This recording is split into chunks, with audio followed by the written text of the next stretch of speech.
Bom, minha gente, vamos tocar o barquinho. Olha, da minha ausência, da minha saída aqui para folga que eu tirei aqui nesse feriadão, para hoje, os assuntos são mais ou menos os mesmos e dois estão aí na ordem do dia, né? Um já vem da semana passada, outro está nas manchetes de hoje. Já tem ouvinte ligando aqui atrás do sapato. Pera aí, pô, toma aqui, Letícia Curatome, vê aí o que o ouvinte quer no meu telefone.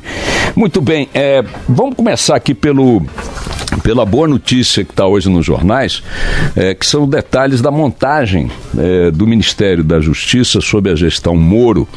Ele ontem detalhou aí algumas linhas gerais de ação, que na verdade já tinha esboçado em algumas declarações, e ontem ele aprofundou, ampliou um pouco, mas eu quero me fixar num detalhe. A questão da segurança pública no plano nacional, especialmente o combate à criminalidade, passa a ser uma das bandeiras da gestão de Sérgio Moro. Corrupção e criminalidade.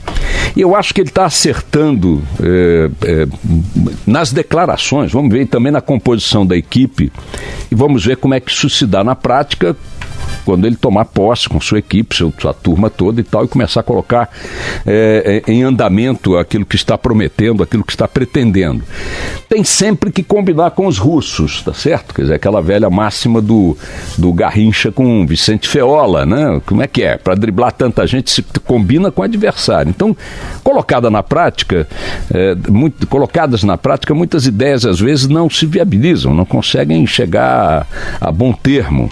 Mas as intenções sempre são um bom começo. E ele está insistindo numa questão que eu acho que é carente na ação do combate à criminalidade no Brasil, que é o foco no crime organizado, não a partir da troca de tiros ou de coisas do gênero, mas de inteligência, ações de inteligência. E qual é o lance mais importante que Moro disse até agora? É que ele vai investir na questão do patrimônio das organizações criminosas. É por aí que o bicho vai pegar. A ação que deu certo na Lava Jato, aliás, está inspirada um pouco na metodologia de ação da Lava Jato, que é em cima do patrimônio dos envolvidos. Bloqueia patrimônio, confisca patrimônio, toma patrimônio, aplica multa e tal, em cima da grana da prima, da grana do primo, da grana do filho, da mulher, da ex-mulher, do pai, do advogado, e por aí vai. E você vai estrangulando essas organizações num terreno onde elas têm pouquíssimo combate no Brasil, que é o terreno da gestão financeira, da grana, dos bilhões que essa gente movimenta, passando pela rede bancária. Isso é que é mais impressionante. Você tem aí organizações criminosas que lavam dinheiro pela rede bancária, usando, claro, artifícios que estão aí mais ou menos visíveis, postos de gasolina, redes de transporte de vans, uma série de coisas, serviços e tal. Os caras vão criando empresas, como fazem as máfias no mundo inteiro, vão criando empresas e através dessas empresas vão dando uma pátina de legalidade ao dinheiro que movimentam, oriundo da atividade criminosa. Se atacar esse campo da ação dos bandidos, e estamos falando aí dos grandes bandidos, há uma mudança muito importante. A primeira delas é a introdução da inteligência intensiva na ação policial brasileira. Inteligência intensiva, que é coisa que a gente nunca fez para merecer esse nome. A segunda é estabelecer uma hierarquia no combate ao crime. Tá bom que você tem que prender o cara que está assaltando no sinal, mas esse cara que está assaltando no sinal é o menor dos nossos problemas quando você pensa na criminalidade no seu conjunto. Porque ainda que seja ele que dispara o tiro fatal na vítima, indo para os jornais, o que está por trás dele são mercados que absorvem aquilo que ele rouba, celulares, automóveis, joias, etc. e tal, e que dão a isso um volume e um trânsito negocial que esse cara da ponta ali que assaltou não tem como fazer. E esse volume vira dinheiro, dinheiro grande, e esse dinheiro grande é o que abastece a compra de armas, a compra de drogas, a troca de grandes negócios internacionais e por aí vai. E é aí que tem que se entrar. Então você vai estabelecer primeiro a introdução da inteligência em doses expressivas na ação policial e vai passar a tratar a questão da criminalidade dentro de uma hierarquia. Hierarquia essa que, mal entendida até hoje, mal praticada até hoje, coloca, por exemplo, no Rio de Janeiro, as ações policiais como sendo prioritárias em ações de confronto dentro de comunidades pobres. Você vai lá na ponta do problema para trocar tiro com bandido, para matar não raro morador, não raro policial, eventualmente um bandido, para pegar 3 armas, 2 quilos de não sei de quê, um baseado não sei das quantas. No dia seguinte a situação é a mesma naquele local e a máquina criminosa por trás daquilo, que é muito maior, muito mais rica, continua aí frequentando grandes restaurantes, iates de luxo, carrões do ano, hotéis internacionais e conta nos bancos. Contas nos bancos igual você, um CPF falso, CPF de laranja, etc. e tal. Então essa é a boa notícia de hoje no que diz respeito aí ao cenário do próximo governo, notícia esta dentro do âmbito do futuro ministro da Justiça, ministro indicado da Justiça, Sérgio Moro. Tomara que a combinação com os russos não impeça que ele leve adiante esse tipo de ação. A outra notícia que está nas manchetes, muito em discussão ainda, diz respeito à decisão de Cuba de sair do programa Mais Médicos unilateralmente, reagindo às declarações de Bolsonaro e de membros de sua equipe que vinham criticando o programa sob o aspecto ideológico. Eu ontem jantei com alguns amigos e 2 deles muito jovens, e ambos eleitores e entusiastas da gestão Bolsonaro. E eu estava dizendo para eles o seguinte: olha, esse período de qualquer montagem de governo é o período de gerar expectativas. Normalmente não produz fatos a montagem de um governo. A transição não produz fatos, produz expectativas, nomeações e tal, que eventualmente se consolidarão em boas ou em más atitudes. Tem que se esperar para ver. O governo ainda não começou, não pode ser avaliado, portanto, por fatos concretos de administração pública. Mas algumas situações produzem fatos antecipados. Este fato é um fato antecipado ao governo. Não é ainda o governo Bolsonaro, mas algo oriundo da equipe de Bolsonaro e do próprio presidente eleito produziu um fato. Que fato foi esse? Cuba percebeu que sua vida, ou a vida do programa Mais Médicos na gestão Bolsonaro, estava condenada à morte. E se antecipou a isso, criando o fato de ter retirado os seus médicos, ou anunciado a retirada de seus médicos. Aliás, já retirou está retirando de vários municípios brasileiros onde eles atuam. Que situação se produziu com isso, minha gente? Esquece um pouco a ideologia. Ontem um desses meus colegas no jantar disse: não, mas nós temos que ter posições morais diante de ditaduras, de regimes de força, etc. e tal. A ver, né? Porque o Brasil negocia com muitos países no mundo que são ditaduras, que são regimes horrorosos. Não vou nem nominar aqui para não parecer que estou esquecendo um e lembrando o outro.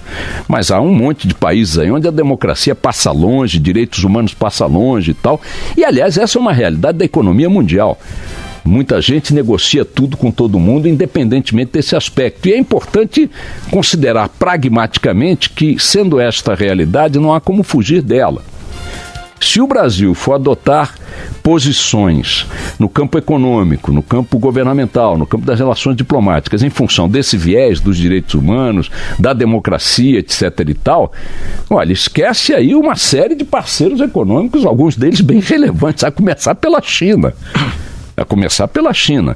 Então não pode ser esse o argumento. O argumento é um pouco menos esse, um pouco mais esse, somado a questões aqui política interna, porque o programa era do PT, etc. e tal, essas alianças que o PT andou fazendo, como diz o presidente eleito, de viés ideológico, né? Então, ok, vamos considerar que o viés ideológico motivou essas declarações de Bolsonaro, sinalizando que o programa ia acabar. Cuba foi lá e saiu do jogo antes do final, antes do apito final.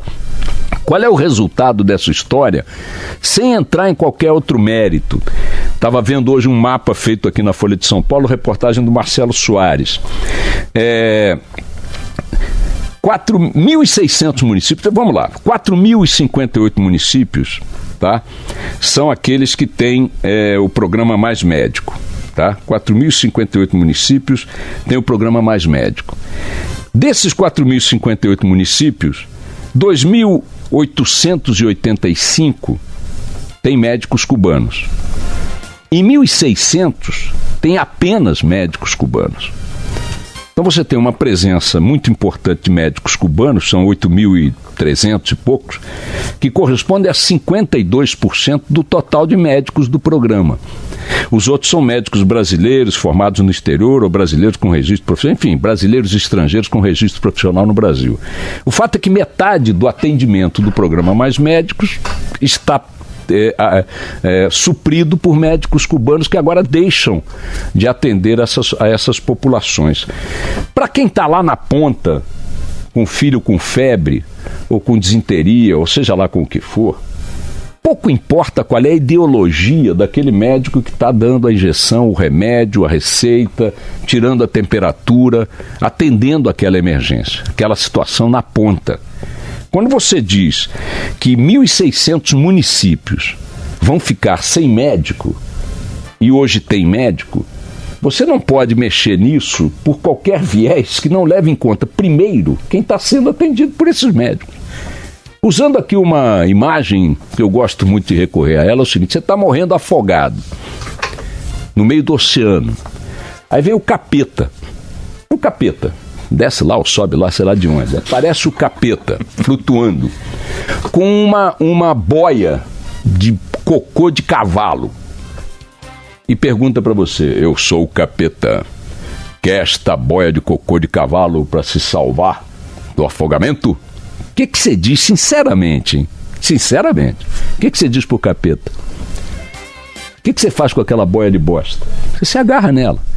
Para quem está na ponta, sem o atendimento, sem o socorro mínimo, essa discussão PT, PSL, Bolsonaro, Dilma, Lula, Cuba, ditadura e tal, não tem nenhuma importância. Então, ainda que eu não queira entrar no mérito, porque nem vou entrar, da opção de Bolsonaro e de sua equipe de apontarem, sinalizarem que vão acabar ou que iriam acabar com o programa Mais Médico na participação cubana, nos termos em que ela era dada, porque é importante chamar atenção para isso. Bolsonaro diz o seguinte: olha, para ficar aqui tem que fazer o revalida, tem que poder trazer a família, tem que ter o salário integralmente recebido, etc. Nem estou discutindo que isso está errado não, hein? Nem estou discutindo que está errado, estou só dizendo o seguinte: ao encaminhar a coisa dessa maneira, o resultado foi esse que está aí. 1.600 municípios ficam sem nenhum médico. E 2.885 municípios ficam com menos médicos do que tem hoje. Detalhe importantíssimo: Pará, Bahia, Ceará, Minas Gerais, São Paulo, Paraná e Rio Grande do Sul, no programa Mais Médicos, pelo que eu vi no mapa da Folha, são os que têm proporcionalmente mais cubanos atendendo, nos municípios atendidos. Vejam que nós temos estados da região sudeste, estados da região sul, são os estados mais ricos, ainda assim, cheios de médicos do programa Mais Médicos cubanos. Então, para essas pessoas que passam a não ter esse atendimento mínimo, essa boia de cocô jogada pelo diabo, a coisa piorou. Bolsonaro poderia ter sinalizado isso? Poderia. Mas poderia e teria o dever de imaginar que poderia haver alguma reação cubana? Também. E teria que ter um plano B, e nem pode ter, porque não é governo ainda, para dizer: bom, tudo bem, minha gente, vocês que perderam médicos cubanos, ou médico do capeta, aí no seu município, quando seu filho for ao posto de saúde com uma febre altíssima, há vários dias, você vai ter o atendimento do médico do capeta aí, que eu vou botar no lugar desse aí. Agora, produzir esta situação, ou criar um ambiente que permitisse que ela acontecesse como criou, porque afinal foi isso que aconteceu, sem ter um plano B, sem ter o que dar a essas pessoas, foi um tiro na água. Foi um tiro na água. Eu acho que o ministro Luiz Henrique Mandetta, que vai assumir aí o Ministério da Saúde na gestão Bolsonaro, disse: o programa não é um programa de parceria médica entre Cuba e Brasil. É um programa de parceria médica entre o PT e o Partido Comunista de Cuba, ou o que queiram. Tá bom, tem esse viés ideológico? Tem. Acho que ele é criticável? Mas eu quero saber o seguinte: eu estou na ponta precisando de um médico para o meu filho com febre. Como é que resolve isso, doutor Mandetta? Como é que resolve isso o presidente eleito Bolsonaro, considerando que já não há médicos para 1.600 municípios, onde eles eram os únicos médicos que atendiam as pessoas? Qual é a ideologia que vai ser aplicada agora para resolver o problema de Dona Juventina, do seu Adamastor, lá no interior de Minas Gerais, no interior do Pará? É isso que a gente quer saber. Vamos tocar o barco, minha gente.